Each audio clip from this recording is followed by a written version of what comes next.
natin gagawin ay mag-caramelize tayo ng sugar. So, per llanera, maglalagay lang ako ng 2 tablespoons of sugar. Gagawa nating leche flan dito ay 5 to 6 na medium llanera. Pero 3 lang yung gagamitin kong llanera ngayon. Tapos yung isa, ito yung gagamitin ko, yung rectangular pan. Ito may caramelized sugar na to. Ganyan dapat yung itsura. Tapos, dapat palamigin natin to ng maigi. Bubuksan ko na yung apoy natin. Low lang. Low heat. Yan. Tapos, hintayin lang natin siyang maging amber yung color.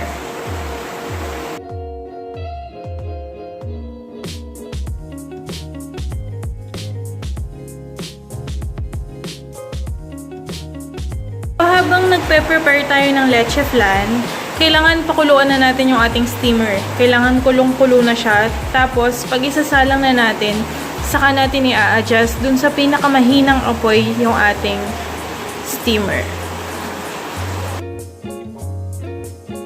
So, kailangan lang natin pang palamigin. Dapat wala na siyang init, totally cold na. Saka natin pwedeng ilagay yung ating leche flan mixture. Set aside na muna natin. So, ito yung gagamitin natin.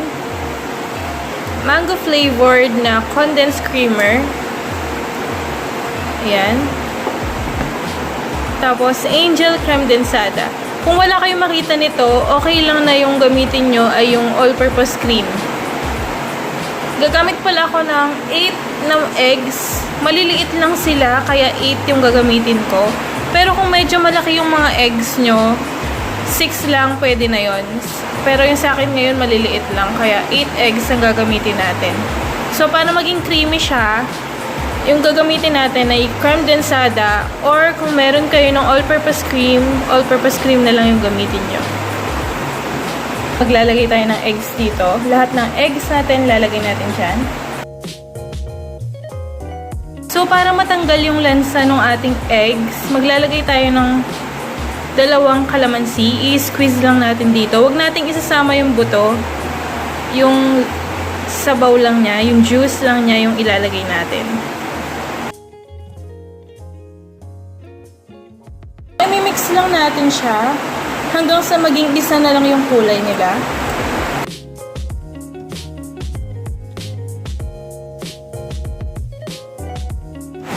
Ayan, nahalo na siya ng mabuti. So, ilalagay na natin yung ating Kremdensada at yung ating mango condensed.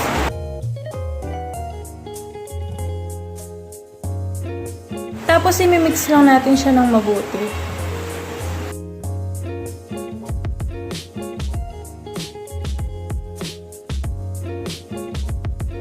Halo na siya ng mabuti. Yung amoy niya pala, amoy tang na mango. Yung juice powder na mango, ganun yung amoy. Amoy matamis na mangga. Ayan.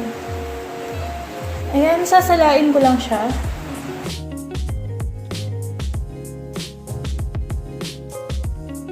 Nasala na natin siya ng 4 times. Ayan, smooth na. Mag-measure lang tayo ng 1 cup each sa ating llanera.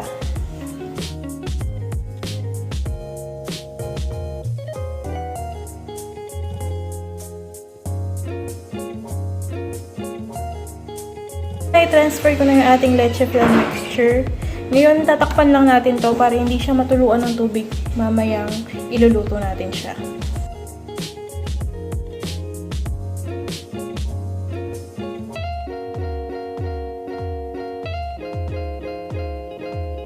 Gamit tayo ng 2 Angel all-purpose creamer para sa ating cream. Tapos, napalamig ko na to sa ref overnight. Hindi po sa freezer, ha. Doon po sa ilalim or kung saan man. Pero hindi sa freezer. Ayan. Sa chiller lang. Pero kung nagmamadali kayo, wala na kayong time magpa-chill overnight, pwede naman sa freezer. Pero, antabayanan nyo lang. 2 to 4 hours lang po. Ayan. Tapos, para sa ating ube cream, ube flavor. Ayan, gagamit ako ng Jersey. Ube flavored. Ito po yung itsura niya. So, ilalagay ko lang sila dito.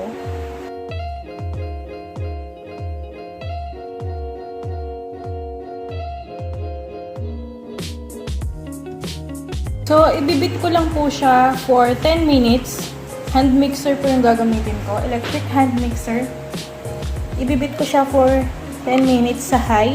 Yung pinaka mataas na settings, yung 7. Pero kung wala po kayo nito, pwede kayong gumamit ng wire whisk. So, ganito. Pwede po yan. So, importante po na malamig yung ating cream para mag-double siya. Pag hindi po kasi malamig, hindi siya nagdo-double.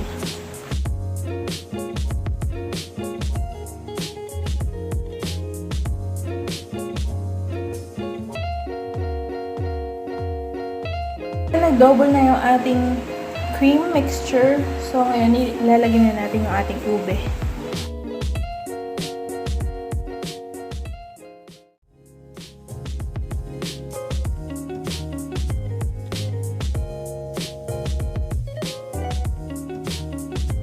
Tapos, maglalagay na tayo ng cream. Yung cream natin, kalahating tasa, 1/2 cup.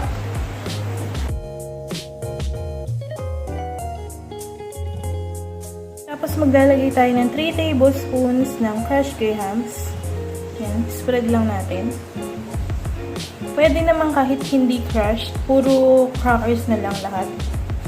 Pero mas gusto ko yung may variety ng texture. Tapos, maglalagay ulit tayo ng cream natin.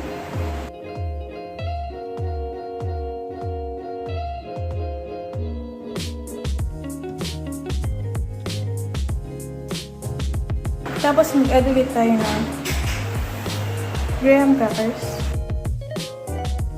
Ito na yung leche flan natin kanina. Ayan. Malamig na to. Kailangan malamig bago natin ilagay sa taas.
I-chill na natin to overnight or kung gusto niyo ng frozen, pwede din.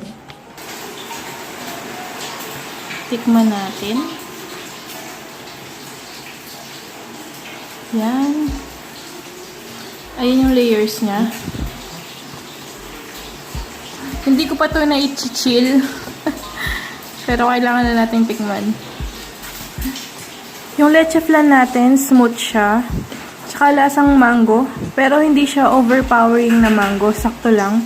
Tapos yung cream mixture natin na ube. Lasang ube halaya yung condensed milk. Kaya naglasa talaga siyang ube. Tsaka yung amoy niya, amoy ube halaya na madaming gata. Ganun yung amoy niya.